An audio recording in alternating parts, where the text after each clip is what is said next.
오늘은 예수님이 오신 것을 경축하는 그런 주일이에요.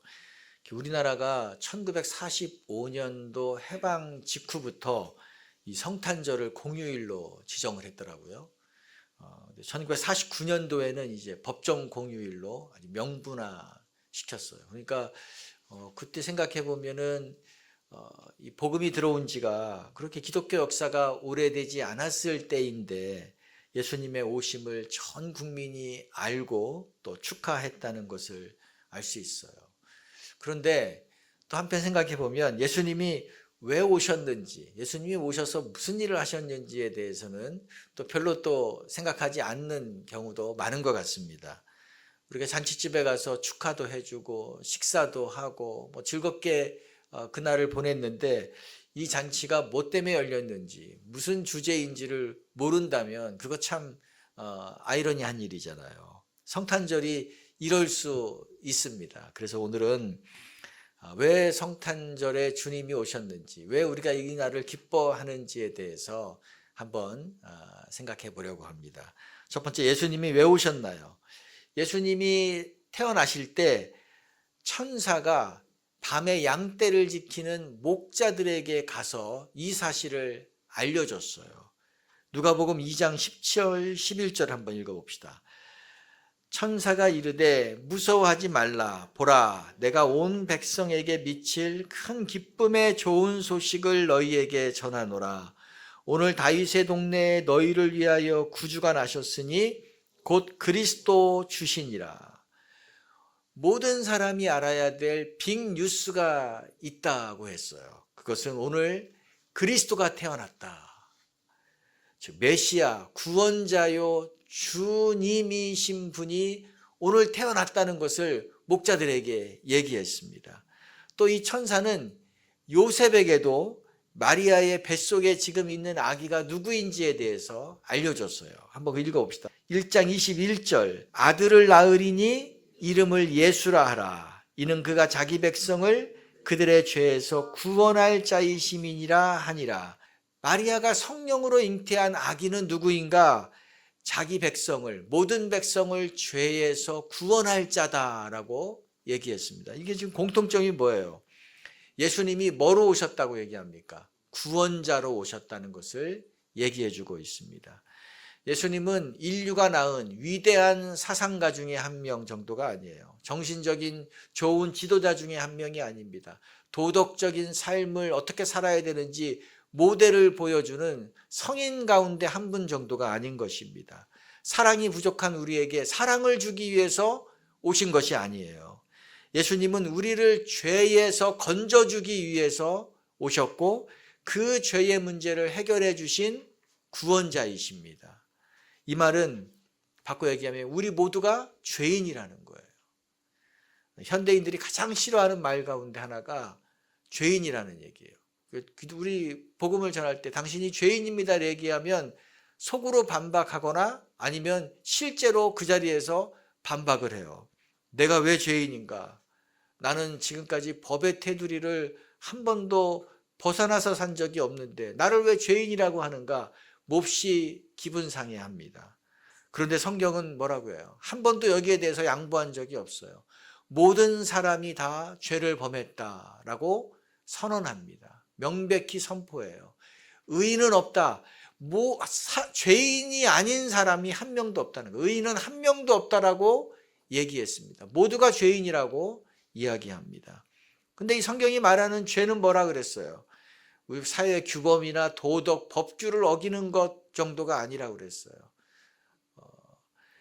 도덕적인 관습 혹은 마음속으로 누군가를 미워하고 시기하고 했던 마음속으로 누군가를 살인했던 그 정도를 죄라고 한 것이 아닙니다. 물론 이것이 죄죠.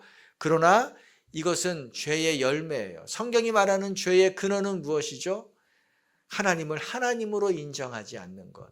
하나님을 주인으로 여기지 않고 내가 왕으로서 내가 내 인생의 주인으로 살아가는 것, 이것을 성경이 말하는 죄의 근원이라고 얘기하는 것입니다. 그런데 일반 종교는 이 죄 문제는 사람이 해결할 수 있다라고 얘기해요. 선한 일을 많이 하고 덕을 쌓으면 해결할 수 있다. 또 종교 의식을 철저히 수행하고 고행을 하고 수련을 하고 뭐 이런 종교 행위를 하면 해결할 수 있다. 극복할 수 있다. 즉 내가 노력하면 구원받을 수 있다는 거예요. 이거를 자력 구원이라고 합니다. 행위 구원이라고 하는 거죠. 행위로 구원받을 수 있다는 거예요. 근데 성경의 선언은 절망적이에요. 우리의 힘과 그 어떤 노력으로도 죄는 해결할 수 없다는 것입니다. 우리가 할 수 있는 일은 아무것도 없다. 이 죄의 문제 앞에서 우리 인간은 전적으로 타락했고 전적으로 무능하다라고 선포합니다. 그래서 죄의 값을 받아야 돼요. 죄의 값을 치러야 됩니다. 죄의 형벌을 받아야 돼요. 그래서 육체가 죽고 영적인 죽음을 맞고 영원한 죽음, 영원한 형벌, 지옥의 형벌을 받아야 되는 것입니다. 이것이 우리의 운명이에요. 그런데 이것을 해결할 수 있는 유일한 방법이 있습니다. 그거는 우리의 힘으로 해결할 수 없고 외부로부터 도움을 받아야 돼요. 우리가 아닌 죄가 없으신 그리스도가 오셔야 됩니다. 메시아가 오셔야 되는 거예요. 구원자가 오셔야 되는 거예요. 그래서 누가 오셨어요? 그래서 오신 분이 예수님이십니다.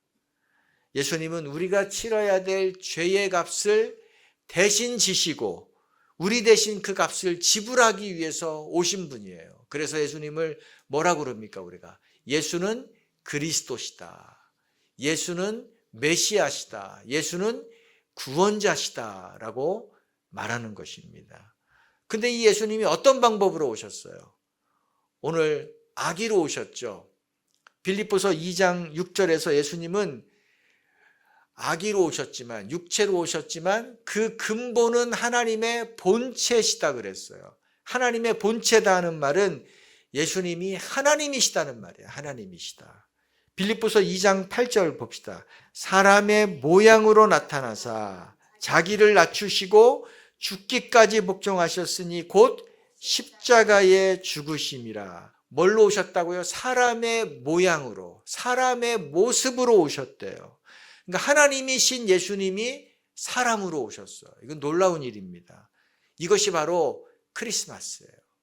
크리스마스를 경축하는 이유가 바로 이것인 것입니다. 이 세상은 신분에 걸맞는 대우를 해줘야지 합당하다고 생각합니다. 그거 매우 중요하게 여겨요. 그래서 격식을 차린다는 말을 하잖아요. 그 사람의 수준에 맞는, 신분에 맞는, 격에 맞는 대우를 해줘야 되는 것입니다. 몇 주 전에 인도 최대 기업 가운데 기업을 이끄는 회장이 우리나라의 한 회사의 본사를 방문했대요. 근데 먼저 이제 이 본사에서 1시간 정도 티타임을 나누는 그 일정이 예정돼 있었습니다. 그런데 이분을 위해서 접견실에 있는 소파며 테이블이며 조명 이런 것들을 전부 최고급 명품으로 교체를 했대요. 근데 그 비용이 1억 원 이상이 들었답니다. 낡아서 바꾼 것이 아니에요. 본래 거기는 최고의 VIP들이 머무는 장소이기 때문에 최고의 것으로 이미 다 갖춰진 곳입니다. 하지만 방문하는 분의 격이 있기 때문에 한 번도 앉지 않는, 누구도 한 번도 사용하지 않는 새 것으로 다 바꾼 거예요. 왜냐하면 이 방문하는 분의 재산이 166조 원이래요. 우리는 한 10억만 넘어가도 개념이 없어지잖아요.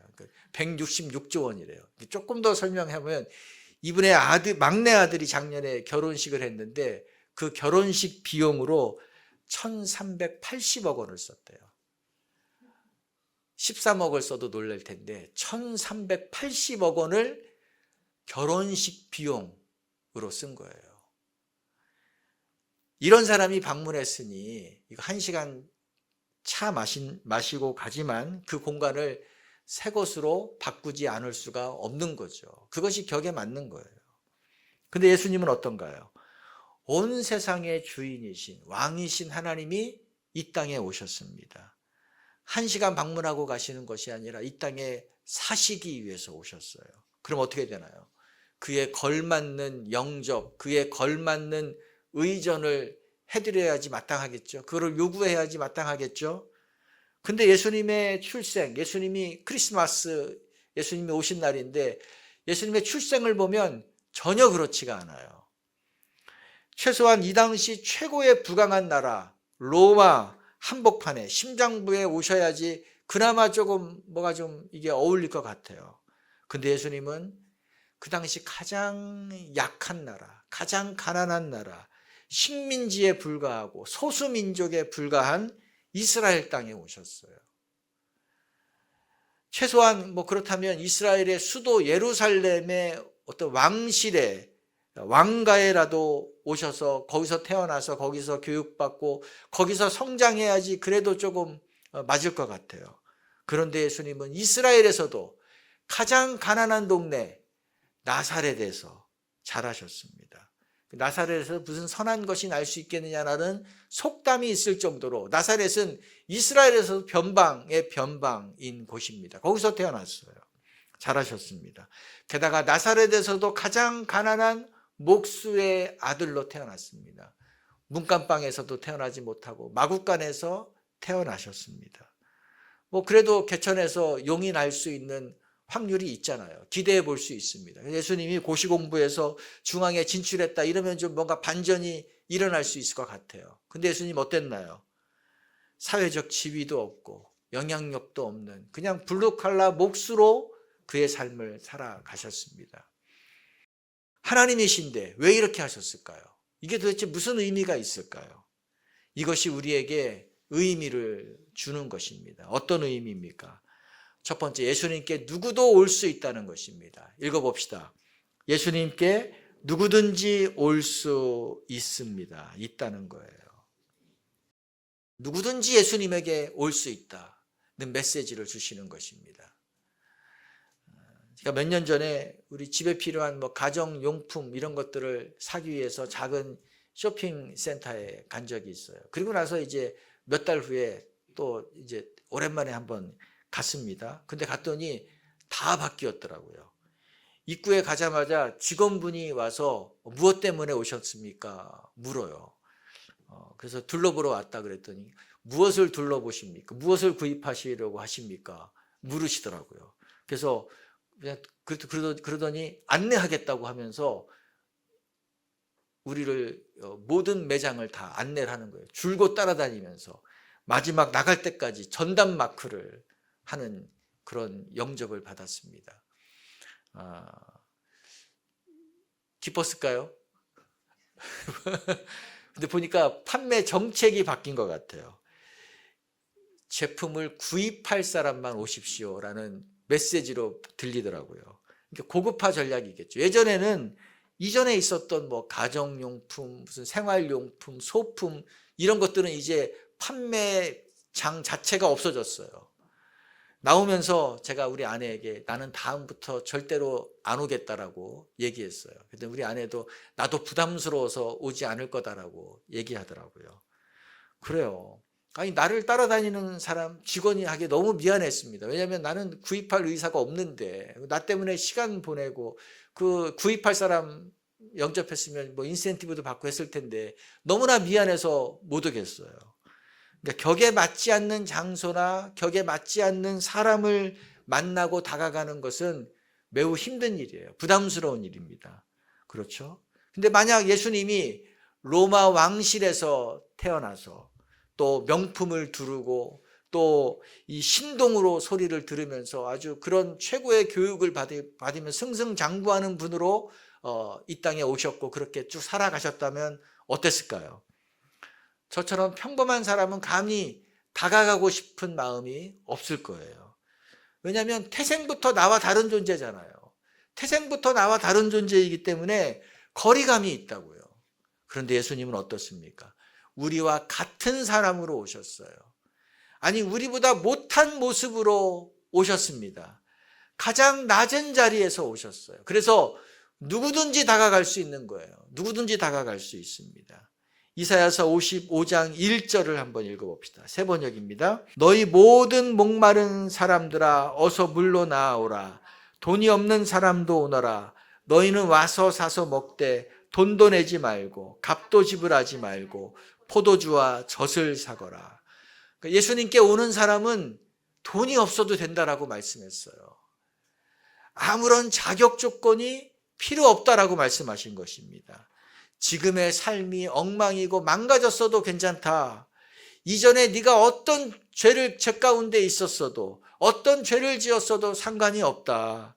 과거가 복잡하고 가정사가 뭐가 어지럽고 숨기고 싶은 일이 있고 실패 가운데 있어도 괜찮다는 것입니다. 나는 죄인입니다. 나는 이대로 살고 싶지 않습니다. 나는 여기에서 나를 건져줄 구원자가 필요합니다. 이 마음만 있으면 된다는 거예요. 이 목마름, 이 간절함만 있으면 된다는 것입니다. 그래서 예수님께 나오기만 하면 예수님은 누구든지 받아주신다 그랬어요. 누구든지 구원해 주신다 그랬습니다. 이것이 기독교의 복음이에요. 이처럼 구원은 우리가 뭘 잘했기 때문에, 내가 뭔가를 갖추었기 때문에 구원받는 것이 아닙니다. 오직 은혜로 받는 거예요. 오직 믿음으로 받는 것입니다. 선물로 받는 것입니다. 아직 여러분 가운데 예수님을 구원자로 받아들이지 않으신 분이 계신가요? 그렇다면 오늘 성탄에 오신 예수님을 마음 가운데 영접하시기 바랍니다. 로마서 10장 10절 읽어봅시다. 사람이 마음으로 믿어 의에 이르고 입으로 시인하여 구원에 이르느니라. 마음으로 믿으면 돼요. 내가 입으로 예수님이 나의 구원자이십니다 고백하면 되는 것입니다. 자, 두 번째, 예수님이 사람의 몸을 입고 오셨다는 것이 어떤 의미인가? 예수님은 누구든지 이해하신다는 거예요. 읽어봅시다. 이해하신다. 히브리서 2장 17절, 18절을 같이 읽어봅시다. 그러므로 그는 모든 점에서 형제 자매들과 같아지셔야만 했습니다. 그것은 그가 하나님 앞에서 자비롭고 성실한 대제사장이 되심으로써 백성의 죄를 대신 갚으시기 위한 것입니다. 그는 몸소 시험을 받아서 고난을 당하셨으므로 시험을 받는 사람들을 도우실 수 있습니다. 예수님은 완전한 사람으로 오셨습니다. 또 직접 시련과 고난을 몸소 당하셨어요. 그래서 우리를 능히 도우실 수 있다라고 말씀하신 것입니다.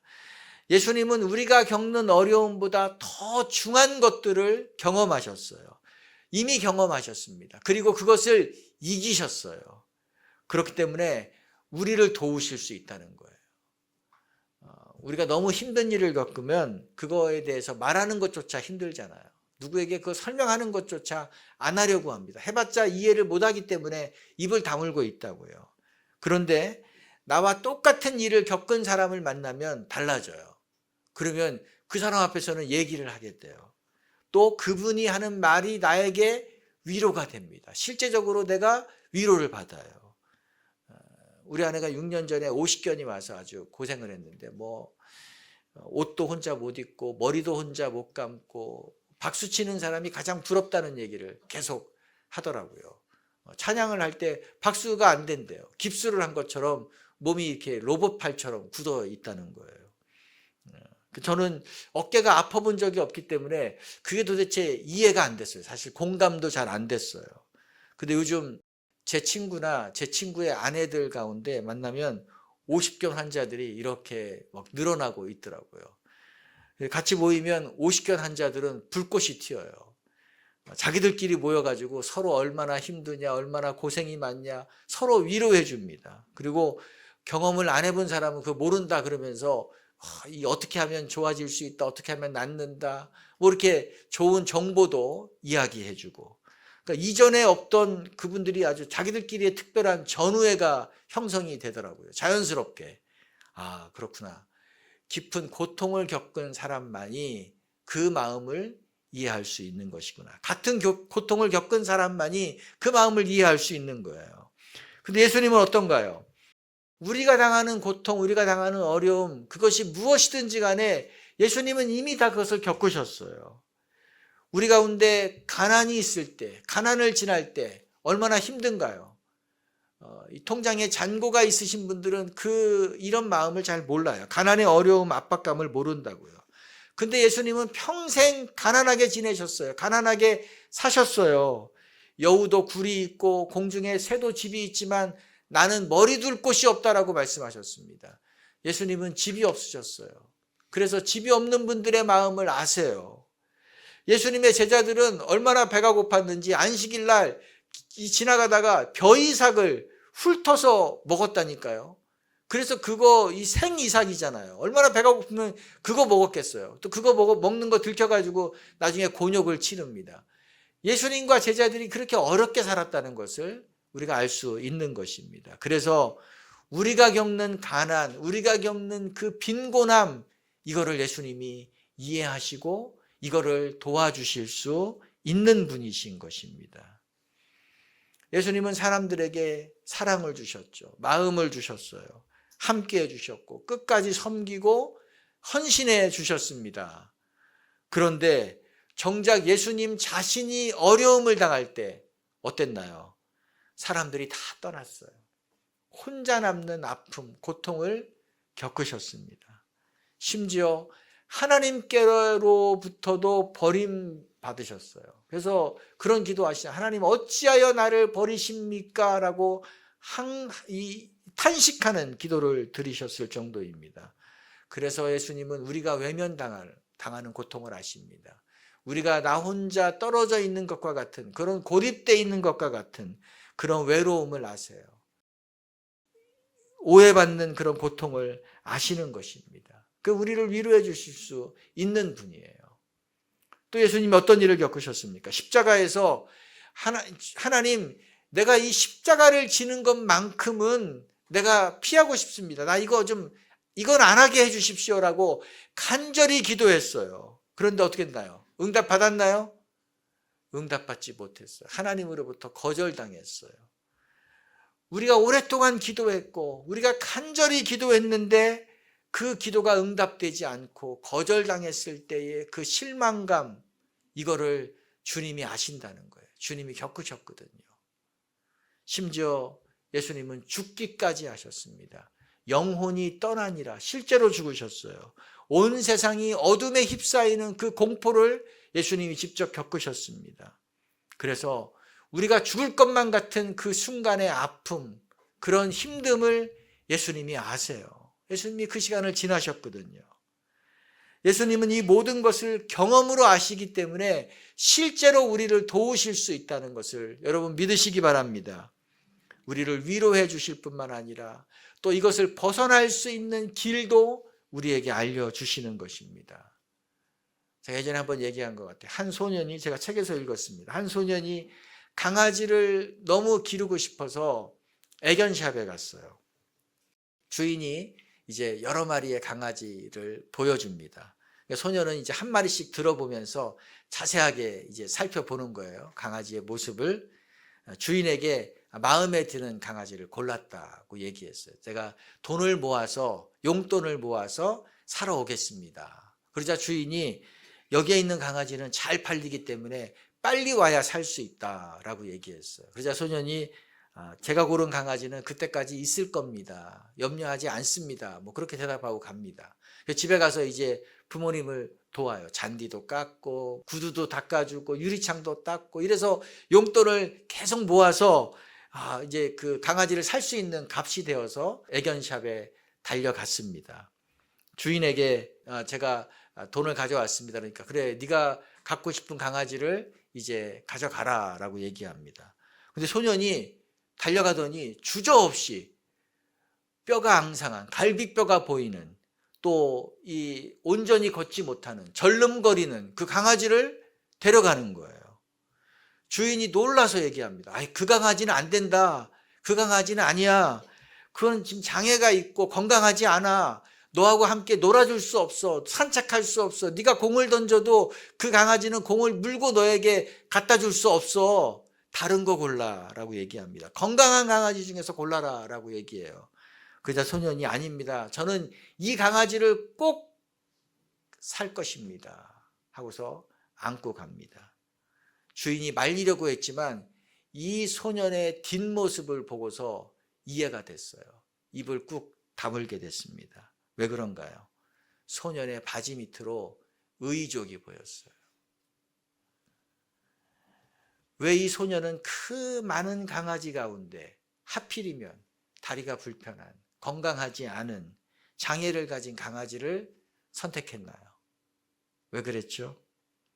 다리가 불편한 강아지의 마음을 이미 알기 때문에, 너무나 잘 알기 때문에, 이 강아지는 누구도 돌볼 수 없다는 것, 누구도 관심 갖지 않고 사랑 주지 않고 혼자 외롭게 저 구석에서 평생을 보낼 것이라는 그 고통을 알기 때문에 이 강아지를 데려간 것입니다. 이처럼 예수님은 우리가 힘겹게 살아가는 것, 우리가 마음의 고통이 있고 삶의 실제적인 어려움이 있는 것, 이거를 이해하시는 분이세요. 그렇다고 우리를 버리시는 분이 아니시고 우리와 함께 해주시고 우리에게 친구 되어주시고 우리를 도와주시는 분이신 것을 믿으시기 바랍니다. 그래서 우리에게 가장 약한 모습으로 인간의 몸을 입고 오신 것입니다. 자, 우리는 그 은혜를 입은 자예요. 자, 그렇다면 이 주님의 은혜를 입은 우리는 어떻게 해야 될까? 세 번째, 권리를 내려놓고 예수님을 따라야 합니다. 읽어봅시다. 권리를 내려놓고 예수님을 따라야 합니다. 하나님이신 예수님이 이 땅에 왔어요. 하늘의 영광을 버리셨습니다.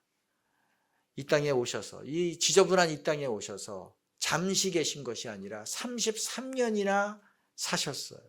여러분, 그게 쉬운 일이었을까요? 매우 매우 어렵고 불편하고 힘든 일이었을 거예요. 정말로 예수님이 태어나는 순간부터 힘든 일들이 쏟아지기 시작했어요. 마지막 숨을 거두는 순간까지 육체의 고통, 마음의 고통, 영적인 고통을 겪으셔야만 했습니다. 그런데 그럼에도 불구하고 이것을 알고도 예수님이 이렇게 하신 이유가 뭐예요? 이것은 예수님 스스로 자신의 권리를 포기하신 것입니다. 예수님 스스로 뭘 포기했다고요? 자신의 권리, 하나님으로서의 권리를 포기하신 거예요. 만약 예수님이 하나님으로서 누려야 될 권리를 이 땅에서 주장하셨다면, 조금이라도 주장하셨다면 우리에게 이 크리스마스의 기쁨은 없는 것입니다. 이처럼 하나님의 일은 언제나 권리를 내려놓는 사람을 통해서 이루어진다는 것을 우리에게 말씀하시는 거예요. 하나님의 일은 언제나 나의 권리를 자발적으로 내려놓는 사람을 통해서 이루어지는 것입니다. 주님을 따른다는 게 뭐예요? 주님이 가신 그 길을 나도 걷는다는 거죠. 지난주에 우리가 마리아에 대해서 봤죠. 마리아가 예수님을 잉태하기 위해서 10대 여성으로서 그가 마땅히 누려야 될 자기의 권리를 내려놓는 것을 우리가 보았습니다. 소박한 과정을 꾸리고 살 권리를 스스로 포기했습니다. 그래서 예수님이 이 땅에 오신 거예요. 그 마리아가 있었기 때문에 예수님이 오신 것입니다. 근데 그 남편 요셉도 마찬가지예요. 천사로부터 마리아가 임신을 했는데 성령으로 된 것이다는 얘기를 듣죠. 어쨌거나 자기 자식이 아닌 거예요. 요셉의 자녀가 아닌 것입니다. 그렇기 때문에 그건 파혼해야 돼요. 물려야 됩니다. 다행히 아직 그 결혼식을 올리지 않았기 때문에 다행히 가능해요. 할 수 있습니다. 자기가 살기 위해서는 마리아를 신고해야 됩니다. 그리고 자기의 결백을 증명하고 자기는 빠져나와야 돼요. 위험으로부터 빠져나와야 됩니다. 그런데 천사는 그 마리아와 결혼해라라고까지 얘기했어요. 결혼해라 말합니다. 말이 되나요? 요셉이 초혼이에요. 처음 결혼입니다. 처음 결혼인데 이런 어거지 결혼하고 싶겠어요? 등 떠밀려서 아들 낳고 싶겠습니까? 내 아들도 아닌데 그런 아버지 되고 싶겠어요? 이렇게 하면 요셉은 잃어버리는 것밖에 없어요. 손해밖에 없습니다. 가문에서 쫓겨날 수 있죠. 또 평생 지탄받을 수 있어요. 멸시받을 수 있어요. 공동체 안에 온전히 끼워질 수 없는 그런 일을 겪어야 되는 것입니다. 이것이 불을 보듯 뻔한 일이에요. 하지만 요셉은 자기가 편하게 살 수 있는 권리를 내려놓습니다. 내려놓았어요. 그래서 겪는 대가가 어떠할지라도 실제로 혹독한 대가를 치르죠.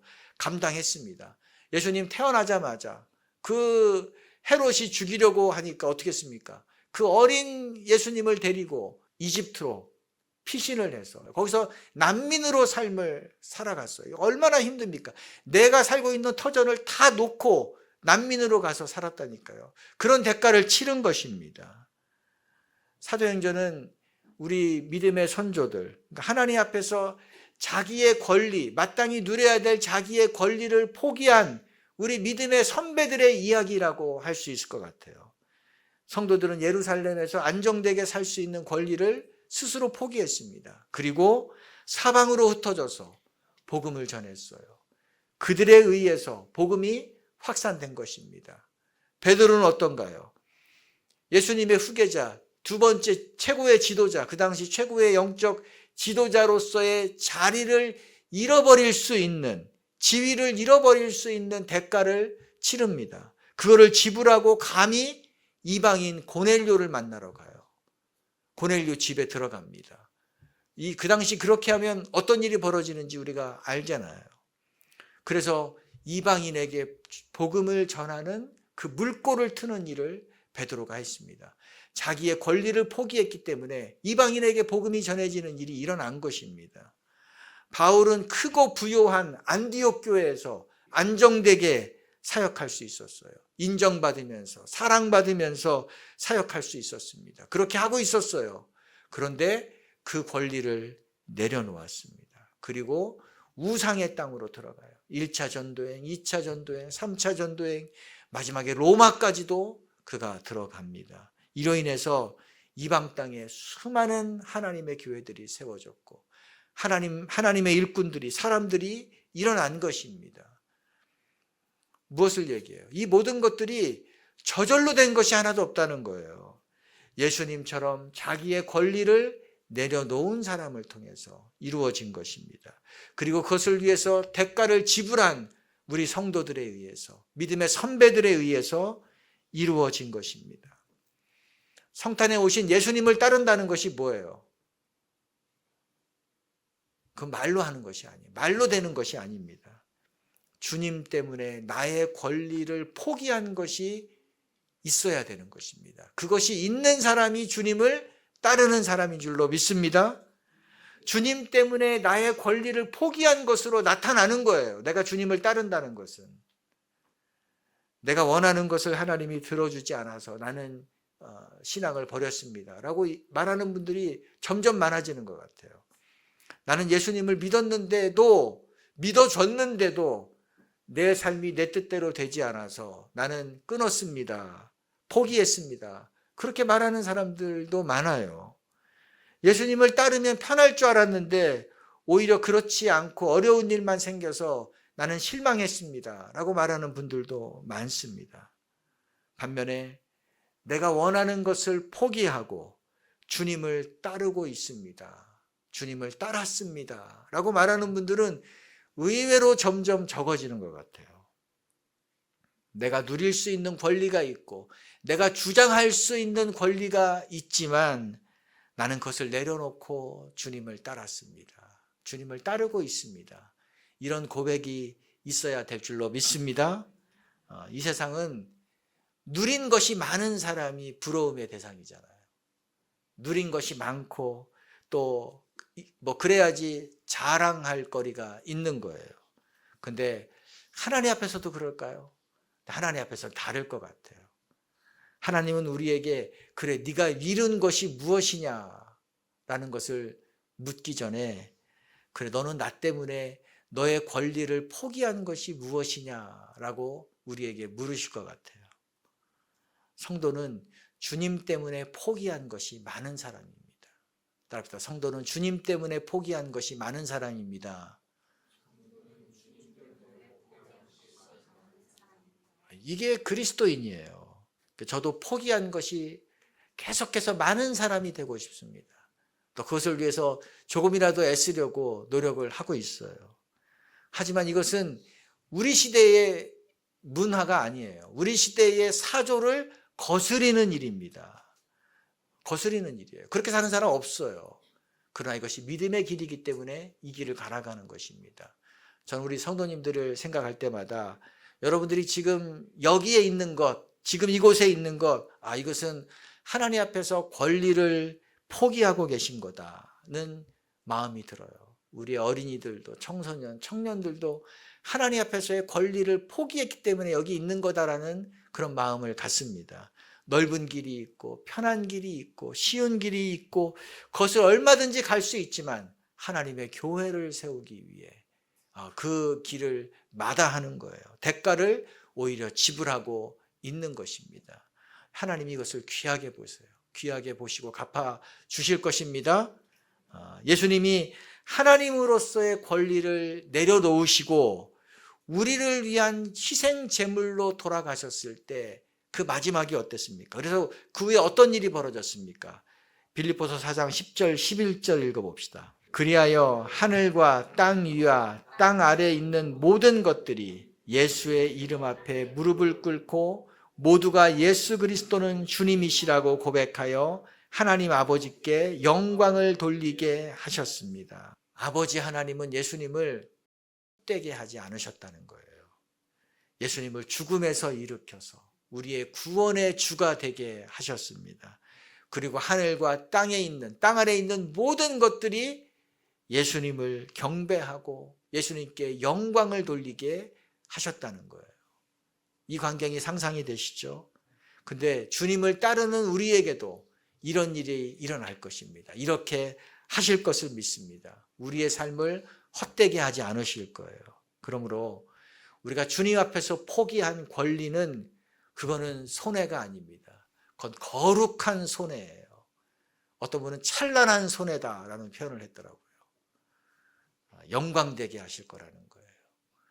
이런 수지 맞는 길, 결국은 수지 맞는 길, 이 길을 걸어가는 우리 성도님 되기를 주님의 이름으로 축복합니다.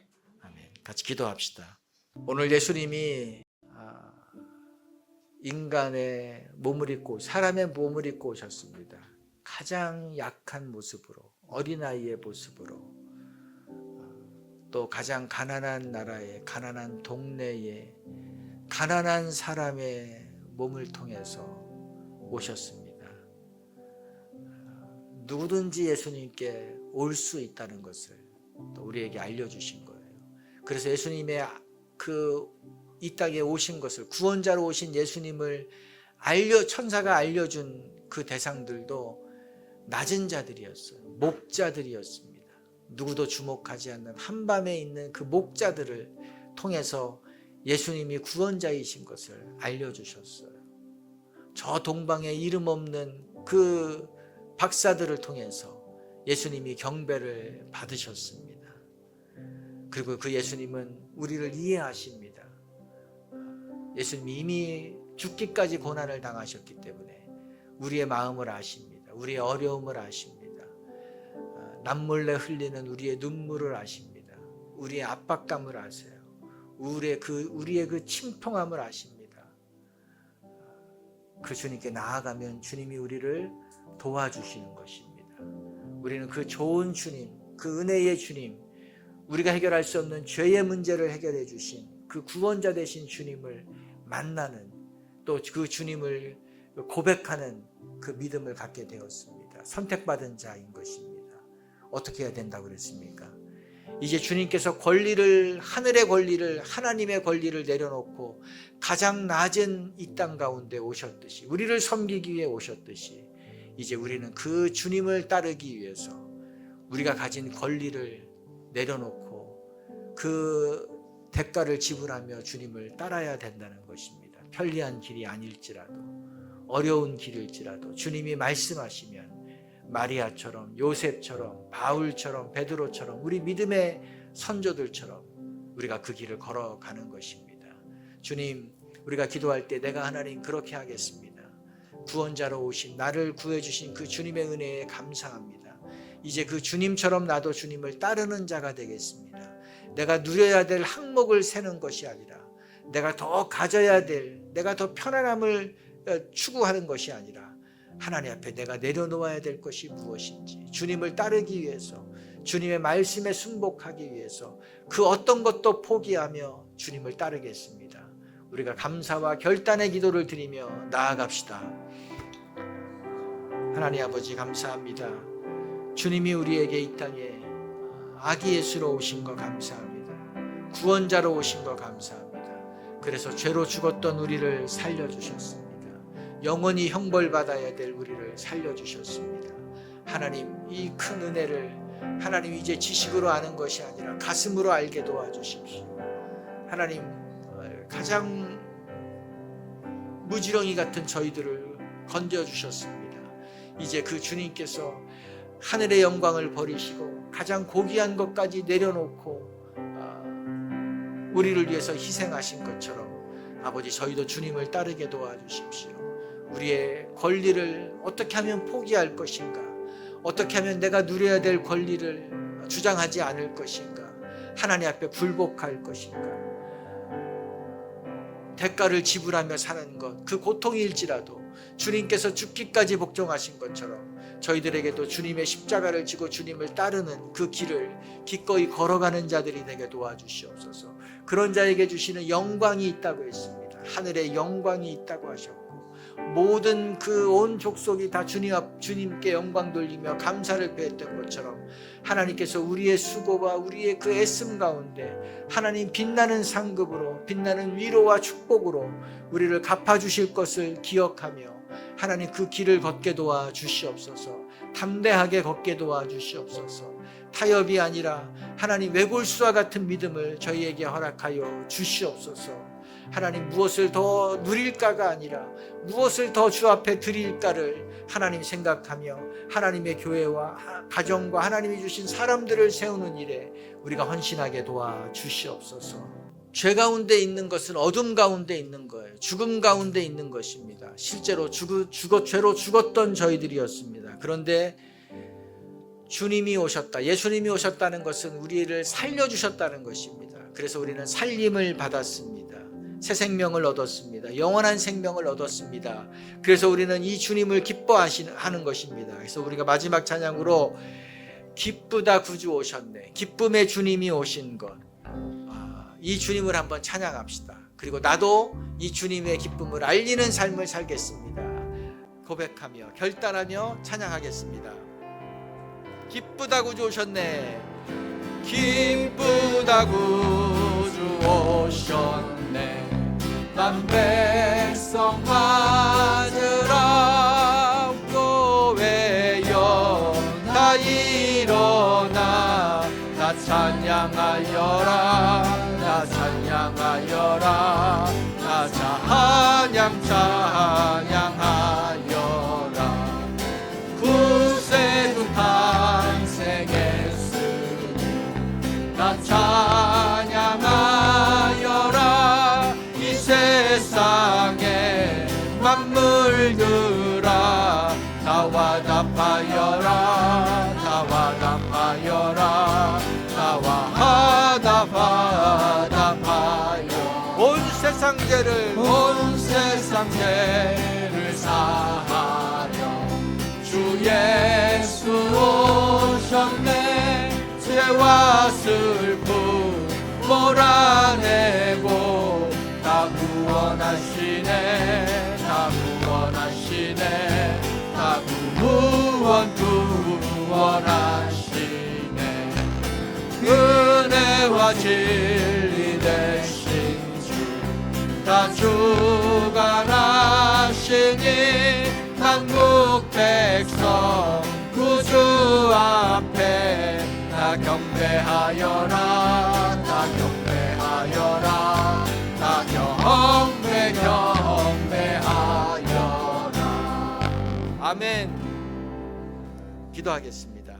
하나님, 완전히 죽었던 소망의 그 빛이 하나도 없던 저희들에게 주님이 오셔서 영원한 죽음, 죄의 문제를 해결하시고 우리를 구원자가 되어주시며 또 이 땅을 살아갈 수 있는 새 힘과 비전을 주신 것을 감사합니다. 또 우리의 마음 가운데 어떠한 고통과 어려움도 누구도 이해하지 못할지라도 주님은 다 아시고 또 그것을 해결해 주실 수 있는 분이시기에 감사합니다. 또 오늘 우리가 결단한 것처럼 우리의 권리를 내려놓게 하여 주시옵소서. 우리보다 앞서가신 주님께서 그 하나님의 권리를 내려놓았기에 우리가 이 생명을 얻은 것처럼 우리도 그 주님 앞에 말씀하실 때에 우리의 권리를 기꺼이 내려놓고 그것을 실행하기 위한 대가가 어떠한 것일지라도 그것을 기꺼이 감당하며 나아가는 그런 주님의 길을 걸어가는 제자 되게 하여 주시옵소서. 성부와 성자와 성령의 은혜가 오늘 우리에게 구원의 자의 그 기쁨의 영광을 주신 그 하나님의 이름을 찬양하고 그 주님을 따라가기로 결단한 성도들 위에 영원히 함께하기를 예수님의 이름으로 축원드립니다.